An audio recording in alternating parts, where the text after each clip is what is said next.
So Rob, you've worked in various different companies.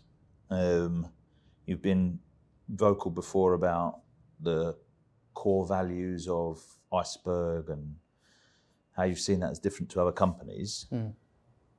From an employee's point of view, how does that work compared with companies that maybe you've worked with in the past that have also said that they had core values? Like, what's the difference when someone is out there thinking like, yeah, we've got all this, we've got core values. Like, what's the difference that you see in your mind when you talk about it? With us, you can tell it's at the heart of what the company represents. The employees in there, you can tell they actually mean something. There's meaning behind the actual core values. But surely every company would think that, wouldn't they? I know, but I've worked in I worked for one of the largest banks in the world, and they had core values, and it was almost more of we've got core values, follow this guidelines, but there was no. What I found with it is different. Is it's easy to have it on paper, and have it written down and say, yeah, we do that, but to take that and actually bring it to the heart of every single employee, every single day that you represent those. Most businesses go for an exercise if they're starting to explore that route. You need a mission statement, you need core values, you need all that sort of side to it. But then people just use it as an exercise to be almost like, I've ticked that, I've got core values now. But Unless, go back to what we were doing before. Yeah. So and it's yeah, great, we've done that. We've got a mission statement, but there has to be some emotional connecting meaning to what that actually makes the employee feel.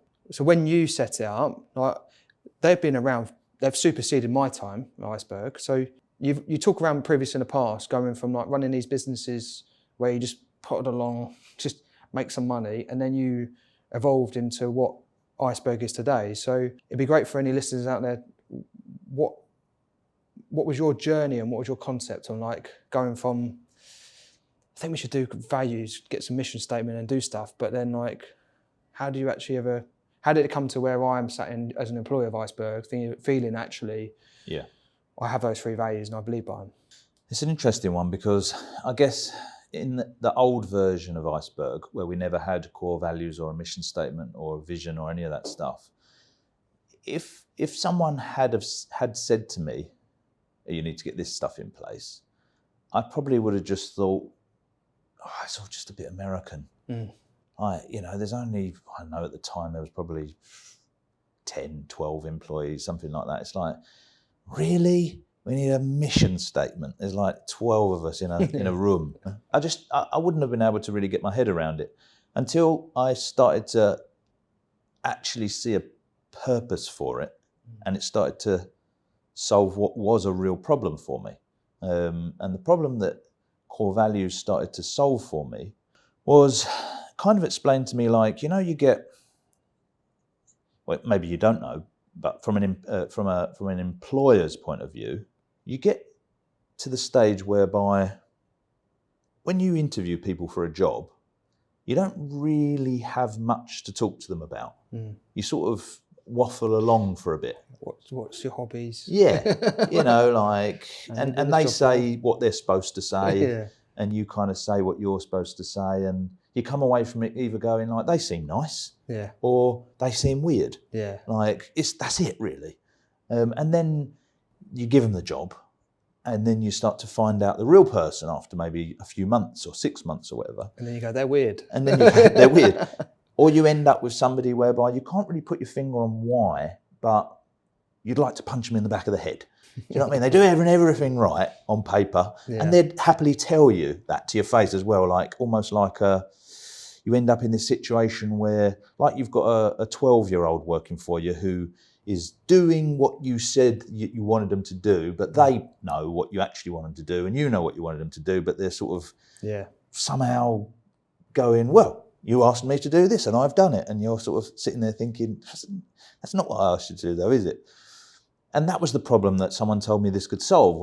And that was when I sort of stopped thinking, okay, this is just random make up a vision statement stuff. How does this actually work then? And the way it was explained to me is that the issue with most core values, the ones that you mentioned before that are just sort of people have made them up, they've put them on the wall, is that companies think to themselves, well, what do we stand for?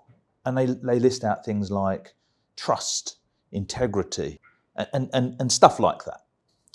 And the way it was explained to me is like, trust and integrity doesn't have to be a core value. It's a standard thing that's expected of anybody. Yeah.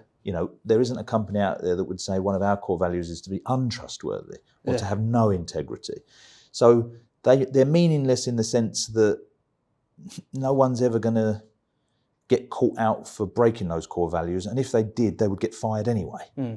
So then how do you get real core values? Well, you take either the founder of the company or some of its very best employees that you really think epitomise what you wish this company was like for everybody, and you almost cut that person in half, metaphorically, and start listing out what makes that person the way they are. And you'll end up with a big long list.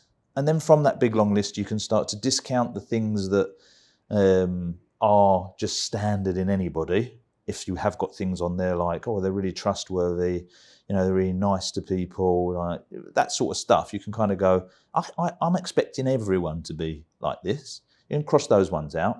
Some of them you might be able to group together. You might have two things that mean a similar kind of thing. And eventually you want to get down to somewhere between 3 to 5. Definitely no more than 5, and ideally no less than 3. From doing that exercise, we ended up with the idea that it was me that we were looking at, and it was like, well, I really like self-development, so that should be one of our core values. Obviously, like, I'm committed to the company, I founded it, but I'm committed in the sense that I have this weird idea about commitment, that it's about outcomes rather than output. So I don't really care about you've come to work at 9:30 and leave at 5:30. I care more about the outcomes of it. So I don't care if you want to come in late, but don't then tell me like it's 5:30 I have to leave if you've got shit to do. And then the third one was around the idea of, I like to know everything that's going on in the company, and it drives me mad when other people don't. And they sort of go, oh, I don't know about that because it happens in another department. Yeah. So they were the 3 things that we ended up going like, that's really what makes you so critical to this company. And then we tried to put some spin around it, some sort of marketing around it, like how does this make sense to anybody? What could we call these things?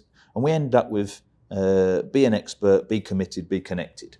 So on that, when you went for that exercise, obviously it's going to be a bit difficult because you're probably talking about staff at the particular time. Yeah.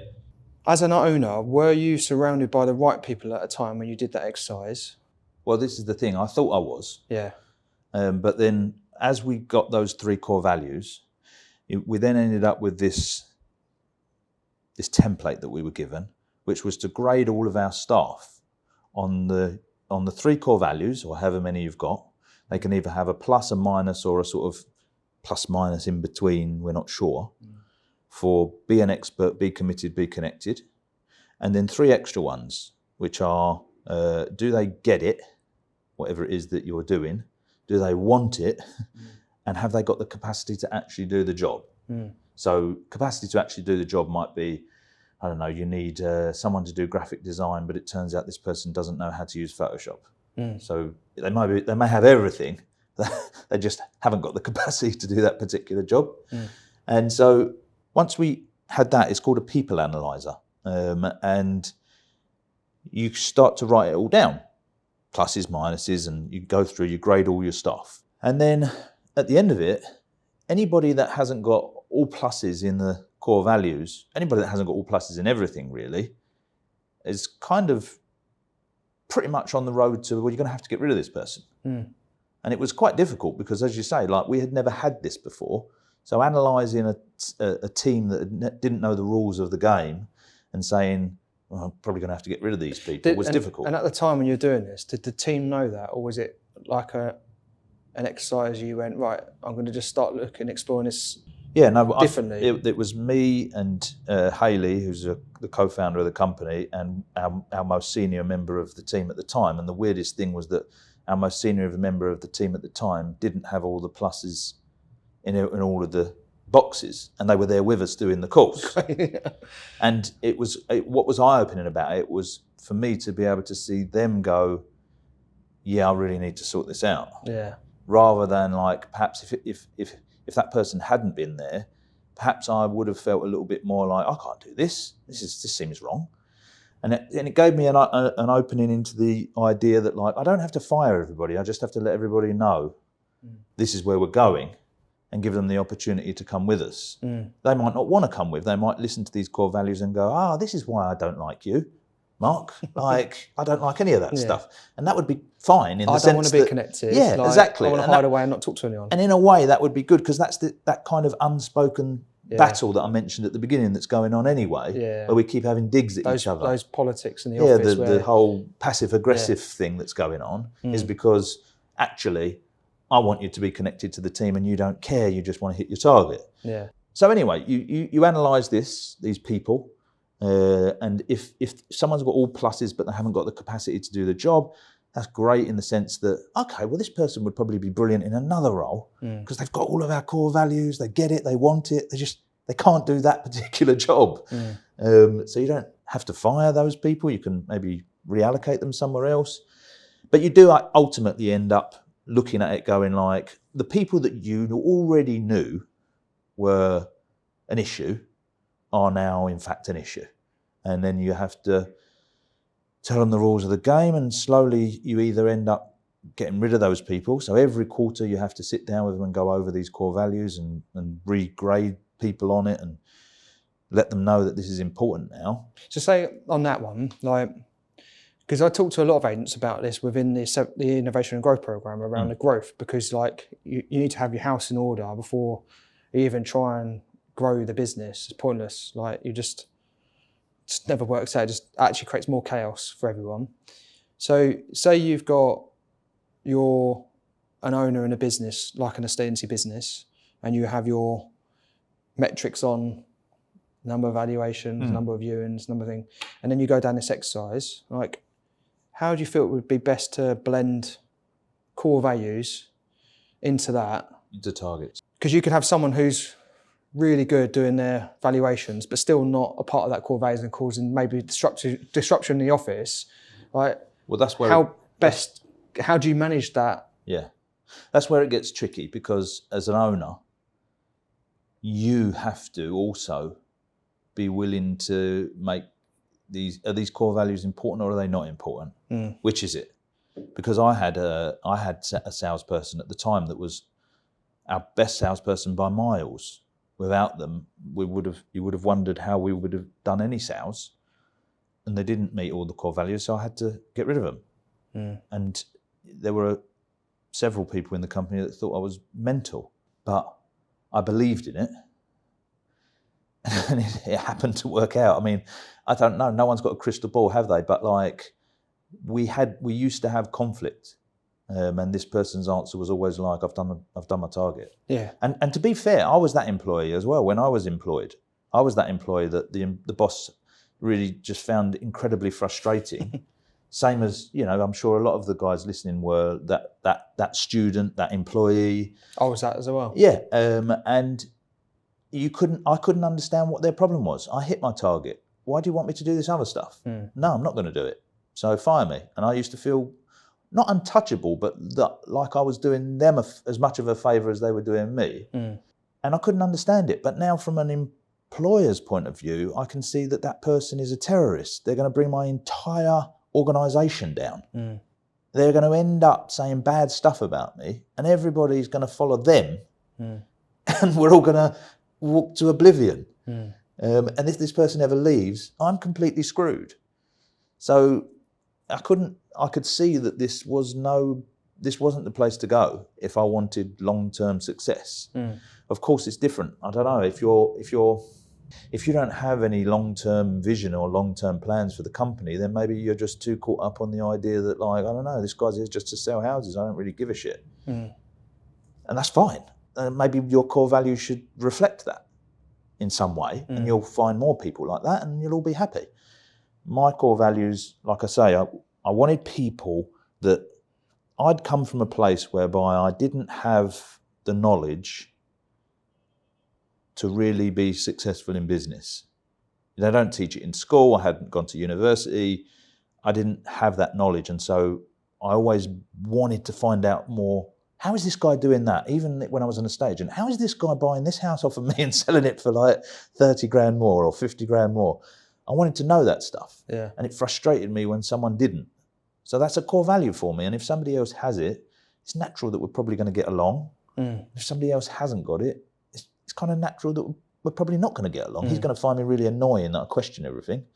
And I'm going to find them really annoying that they don't question everything. Especially, like if you are an employee of that, be an expert effectively, and you're in an environment where everyone just is, like you said, 9 to 5, just come in and do their job. And that's, if that organisation runs that way, it's entirely fine. But you're not becoming that terrorist in that organisation because you're like, I want to change, I want to develop, look and listen to this. And obviously, one, you get frustrated with no one can be bothered. Yeah. And then equally at the same time, people just think, just shut up. Yeah, it's so annoying. So annoying. And like, having been in those environments, if the core values were there, as in like, that wasn't the core value of that business, then an employee starts to recognise, hang on, this isn't the right place for me. Whereas I think if you when you do it, you can look back over all of your employees that haven't worked out, and you'll be able to finally put your finger on why that was. You'll be able to look at the employees that you've currently got that you know that you probably wouldn't re-employ, and know exactly why it is. And you'll also be able to experience something in the future whereby you end up with a team that at some point you sit back and look at working and think, this is mental. This lot are just like machines. Whatever that means to you, to me, it means something different to somebody else. But whatever that means to you, quite often you hear owners saying like, oh, if I could just clone myself. That's how you do it. Yeah. That's how you clone yourself. And you have to be very strict about it.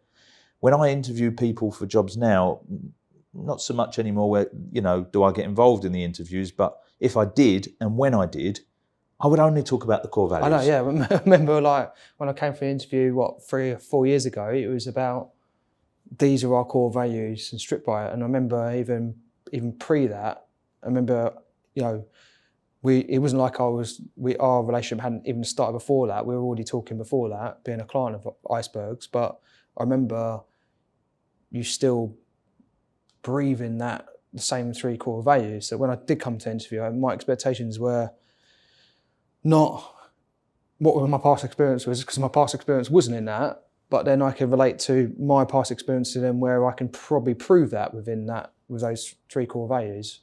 Yeah, I mean, the reason I'm so passionate about it in an interview is because I know that I'm going to fire you if you don't meet them.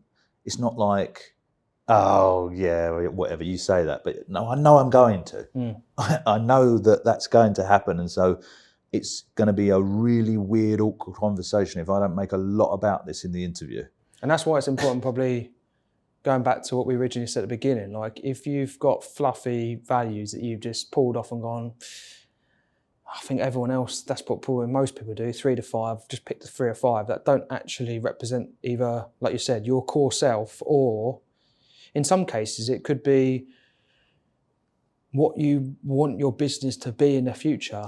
I'm not sure that works. I mean, like, I don't know because I haven't tried that, but I do remember the person talking to me about it saying they can't be aspirational because you've got to be able to walk them every day with no effort. Yeah. The minute that your staff see, well, you don't do that. Yeah. Like the whole thing falls apart. apart. Sorry, what I meant was in like, you could represent it because you haven't put it out to your team. Your company doesn't represent internally really what you want to achieve.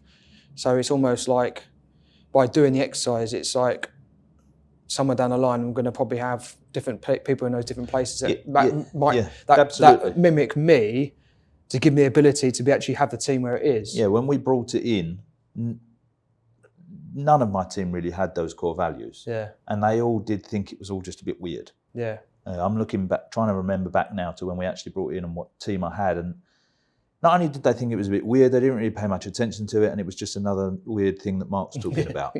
And so then I guess it's down to you as an owner or whoever's implementing it to actually persist with it. Yeah. Because I could have easily thought to myself, well, no one's really paying much attention to this. Like, I don't want to get rid of everybody. Oh, this core value thing hasn't really worked. Or you know what? Maybe we should change them to be a bit easier. Yeah. So that no one has to do anything in order for me to tick the box saying, they meet our core values. But what happens is you either end up having to fire staff or it's self-policing in the sense that your staff resign and get another job. Yeah. I would say probably it was 50-50 with the team that we had at the time of people that just turned around and resigned and said, I've got another job. And we was either like, oh, blimey, that's a bit of a shock. Or we had to go, look, guys, I've been talking to you about this for 3 quarters now and you're not doing anything. Last quarter, I said, if you don't change, you're going to have to go. And it really helped me as a boss to come away from the awkwardness of those difficult conversations whereby I've let this build up and build up and build up and build up. The other person knows it's building up. I know it's building up. No one's saying anything. And one day we're going to have a private meeting where it's all going to kick off. Yeah. It made that all disappear because I could sit down at the quarter and go, not that I've ever had to with you, but I could have sit down with you at a quarter and gone, Rob, I love everything you're doing, but like, you know, when we spoke about the core values and the self-development thing, not seeing any form of self-development. So do you think you can fix that in the next quarter? And you might have gone, well, I'm a bit busy, to be honest. I mean, like, you know, I feel like I'm doing all my stuff, but, you know, if I don't do that, is it a problem? And I'd have gone, yeah, it is. Because you remember at the beginning, I said, you have to do this stuff. So what do you need me to do to help you? Do you want a day off every month where you can go on a course? Do you want me to buy you some books? Do you want this? Do you want that? What do you want? Because if we get to the next quarter and you haven't done any, it's going to start to become a real big problem for me. And also that does help because it gives me my accountability and commitment towards, I know that core value because I breathe it. But if that wasn't in place and you'd said, and we see it all the time, I got them that book or I got but they've got time around doing it. It's like, and there needs to be either ownership on the employee to go, I need to set time up, but also the accountability on the leader to go, this is the most important thing. This is the most important thing. Like we've got you the book. So how can we support you in making sure that you achieve that core value? So like, do you need 2 hours? Yeah, okay, I've allocated 2 hours. Comes next quarter, that 2 hours, I didn't really get around to doing it. I went and did something completely random and then it comes back to it. And I think what you're able to start seeing when someone does that, and you know this better than anybody, is like, this isn't a high enough priority for them. It's not one of their core values. They don't give a shit about it. They're doing it because you're telling them to, but this isn't going to last forever, is it? They don't care about it.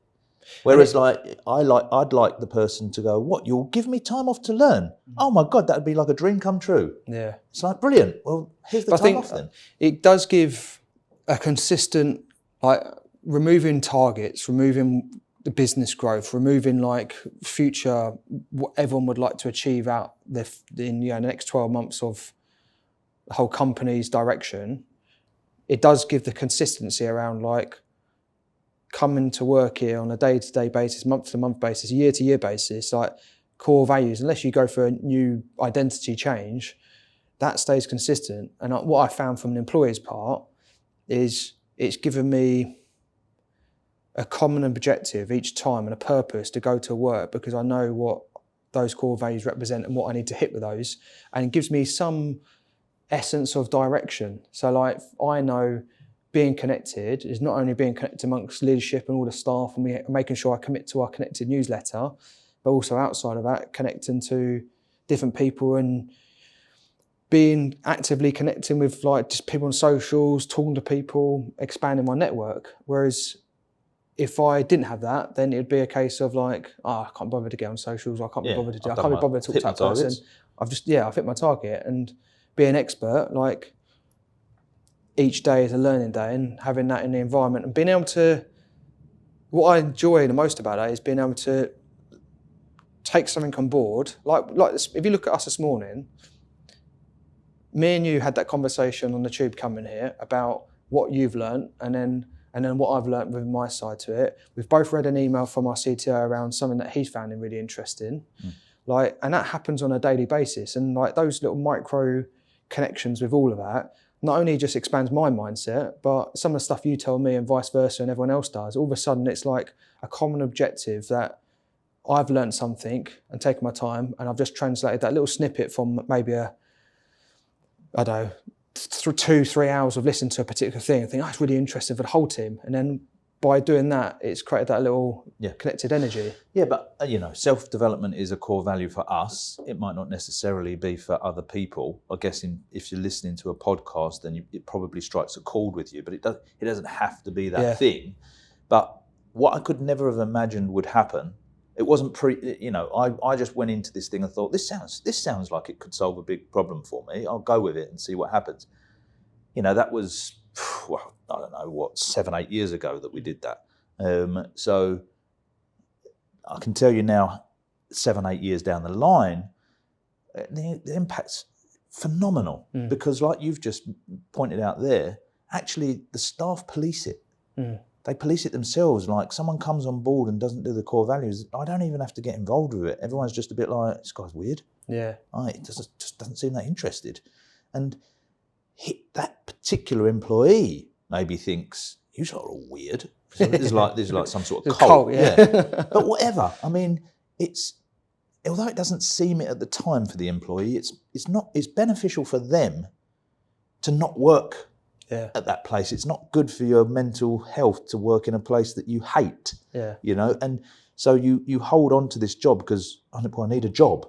Yeah, I know, but get a different one where people are like you. It's like any relationship, isn't it? Like if you go into a relationship and the first part is based around like just attraction, and then 6 months down the line you think, psycho. I find you hot, but you're a proper weirdo. Like if you had the core values based on the beginning of that, then you'd probably understand like we're not really we're not compatible. And I think that does. I guess it's easy, isn't it, to look at a company and go, what are we trying to achieve? Well, I don't know, let's take a typical estate agency. We're trying to get more landlords and we're trying to do more sales and have a better market share. Right, can you help us do that? Well, yeah, I've been successful at these estate agencies, and I'm part of the, I don't know, I've got my qualifications and I'm this and I'm that. Wow, it sounds like you can help then. Having been through the journey that I've been through, it's like that whole conversation is pointless. It doesn't really mean anything at all, does it? Like, what are we trying to do every day? Well, all right, we need to make a living, we need to make money, and that's a given. Otherwise, we don't have a business. However, we're also all just trying to make it through every day, aren't we? We're trying to live our lives in the best possible way that we can. And mostly I don't want to spend it with arseholes. And I'm sure you don't either. So should we have a conversation about the type of people you find an arsehole? It's very true. I remember you telling me about this when I worked in the old estate agency and going down that route of all of it and thinking, when you told me about the exercise of doing it and we started to go down that journey, and then it actually enabled us to profile the types of people that would be suitable for positions, not based on what we worked on. It was mostly to do with our property management side. We had property managers in these positions where they hated the job, they kept on mucking up, they kept on forgetting stuff, and they could have had years experience in that job role, but they could have had years experience in another company who didn't give a shit.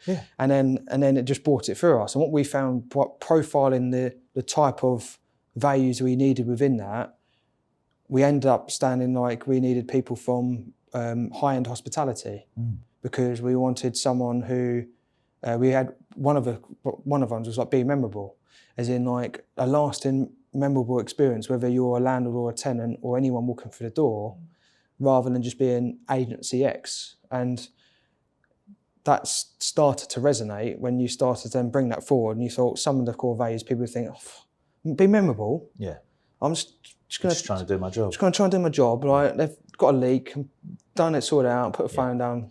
See, that's a great one because like I sort of think to myself, in their quarterly appraisals, I'd be saying to people, what have you come up with this month where we could be a bit more memorable? Yeah. And if somebody was saying to me like, I don't know, Mark, I mean, we're just an estate agents, aren't we? I'm just trying to do my thing. Yeah. I'd be like, oh yeah, you can't work here. Yeah. Well, one of the ones was being memorable was I tried to do it internally, which was, what have you learned about another member of staff and like the conversations that have happened? So like, are you memorable enough that even if you sit down internally with your team, not you pass each other on a day-to-day basis, sit at your desk, it's like, do you have enough of that conversation that that person remembers something interesting you've said to them and vice versa? Because then that conversation then breeds out into conversations they have on the phones. And you can see why, you know, a lot of people would just go like, what is all this? Yeah. But that's just, it's such a great, you've just found that secret weapon that tells you why you and a certain member of staff never really hit it off. Yeah. And someone might go, yeah, but if they're doing their target, then why do you care? Like, okay, well then, you're, like I said before, well then your core values are different, aren't they? Your top core values are like, hit our targets at all costs. Yeah. Yeah. I mean, it's something like that, isn't it? No, but if you employ people like that and you feel like that, you'll have a great company. You'll have a great time at work. Yeah. You'll all, you know, you'll be the Wolf of Wall Street throwing midgets at dartboards together, having a brilliant time, right? And as much fun as that sounds, like that doesn't fit with me and my core values. No one listening to this, I think, as a last part, I don't think anyone listening to this should be thinking, wow, right, okay, yeah, we should do the core values that Mark mentioned, or we should do what Rob mentioned, or you have to come up with your own core values. Yeah. Of course, after listening to this, you might get a little bit influenced by some of the things that we've said. Oh, yeah, but I do like self-development. That's fine. If you really do, and you think that you can walk it without even no effort whatsoever, then go for it. But, you know, some people, if you cut them in half and looked at what makes them up, like, you know, they believe in cleanliness, they believe in pride, for instance, they believe in, you know, timekeeping and all of these kinds of things. Like, they believe in giving rather than taking. All of this stuff, it's no good saying it because it sounds good. It must really be what makes you as the founder or the owner or the leader of this company. Who are you and what makes you up as a person? If you're actually any good, even, like, you know, you might be the founder of the company and think, I'm terrible, but like John's pretty good. Well, what makes John up then? Like, you know, and I promise you, like, if you are adamant about it, people, you can't guarantee that they're not lying to you at an interview, but you can at least tell them the rules of the game and say, this is what we're trying to achieve. And every quarter we're going to ask you what you've done around these core values. And there's never going to be a quarter where we forget, and there's never going to be a quarter whereby, like, we let you off. Every quarter, you're going to get bored of it. You're going to get sick to death of me asking you, what have you done around being an expert? What have you done around being connected? What have you done around, you know, making sure that you're committed to this cause? And also, what a better, like, if you're trying to recruit for people as well, fundamental things since we've seen the end of COVID and then the great resignation, they call it. Like, imagine someone wanting to find a new job in a state agency and then they get an interview with the same thing and the same shitty questions come up, like, tell us how many you listed and that crap. Yeah. And then you sit within an organisation and goes, right, this is how we operate, and this is like... Well, you see it all the time, looks like don't so you? much more of a better proposition and a lot more of an interesting scope that you feel like this company's got some form of direction, not our direction is coming on a daily basis and just try and sell some houses. A lot of the estate agency ads that I see, it's like, you know, looking for a valuer needs to have at least 3 to 5 years experience. What that says to me is, like, I ain't got time to be training you. I need you to come in and hit the ground running. What I'm really hoping for is a white knight who comes in and knows shit I don't. Yeah, I'm going to pay you 40 grand to do $500,000 quid. We all know it doesn't work. Yeah. We've all been down that road of employing the white knight, and we've all fired the white knight, or they've left when they feel like they're running out of, like, or they've destroyed lives. The essence of what you're trying to achieve. I would say I don't give a shit what you've done. Yeah. Like 10 years experience in, you know, selling software to estate agents, I couldn't give a shit. Like, I want to know whether you know, like these core values. Are you interested in self-development? Are you interested in, the commitment side of things? Are you interested in being connected to the team? Yeah, that all sounds fantastic to me. Right, okay, now we can have a real conversation about, well, what is it that you're actually trying to achieve in life? Oh, well, one day I want to be sitting in your chair. It's like, forget all that bullshit. Just tell me some of the challenges you're facing in life that you are hoping to overcome soon, and I'll tell you if I think I can help you overcome them. And you can tell me if you think you can help me achieve my stuff. And if we both all have the same core values, we'll have a great time. We'll work together for ages. And maybe one day you'll want to leave because you've done so much self-development that you could get a better job. That's all good with me. What's really interesting, actually, when we look at the twice, first time I came to Iceberg and then came back, obviously dipped back into a agency, both of the processes there's never been a role, a set job description, set nothing. Like, it's more based around matching the core values and then finding the slot that positions where we think that the company requires that little connectivity of that part to it. Yeah, I think it's just at thinking outside the box, isn't it? Like when I left school with no qualifications, my mum said I wouldn't get a job. But it was easy because I just wrote down on a piece of paper that I had 3 A's, 6 B's and a C. And everyone went, all right then. Yeah. It's just bollocks. None of it means anything. So if you were looking for a route to actually find great staff or build staff, I love building staff. I prefer that route than employing the finished article and trying to move them over. I love to build stuff. And because of our core values, over time, it's become easy for me to identify who is going to be able to be, someone like yourself. You run marathons, you've done MMA, you do challenges, nothing's going to stop you running through a wall. Okay, if you look at our successful team members, they all have that trait. Yeah. And then you put the core values next to it and you go, I see how this all mixes together now. Yeah. This person, it doesn't matter what they've done in the past. They're the type of person who's like, give me a chance and I'll get this shit done. And it's like, okay, I want this person on my team. Rather than, I'm really good with estate agents and technology. You should maybe, have you got any jobs going? Yeah. I don't give a fuck. And actually, you do see it where you see certain people out there who jump around between certain positions, and then when you look at the companies, none of them have got that direction. It's more of a case of, you've done software. Yeah. Or you've been maybe a rep you for can a teach us. portal. Amber, you just come on board and just try and see whether you can do that similar here, and then you can see that doesn't work out for whatever reason, and they're into another environment. Yeah. So last thing to take away from this, what would you say your key takeaway? If someone was listening to this podcast and thought, if you're listening to it and you're thinking to yourself this is I should do this. There's a great book called Traction by Gino Wickman. It's the entrepreneurial operating system. There's lots of great tips in there, lots of things that we implement in our business. But this, how to come up with your core values and the people analyzer that I spoke about, and that's all in that book. I would say you just have to take it seriously enough, because people around you will just think you're mental. Yeah. It's easy. If you could take your whole team on a course and someone else advised it, you could all go away and go the course man said to do this. Yeah. But because you're just going to come in and go, right, we should do, everyone will go, mental marks off on another tangent. I'm going to take us to the moon. Yeah. So, you could get everyone to read Traction, I guess, but you might not have an environment whereby that's possible. You could get everyone to listen to this podcast and say, look, I really liked this. Guys, I think you should all listen to it. But for your own perspective, if you're sort of coming away from it thinking right, where do I start? I would say read or listen to Traction by Gino Wickman.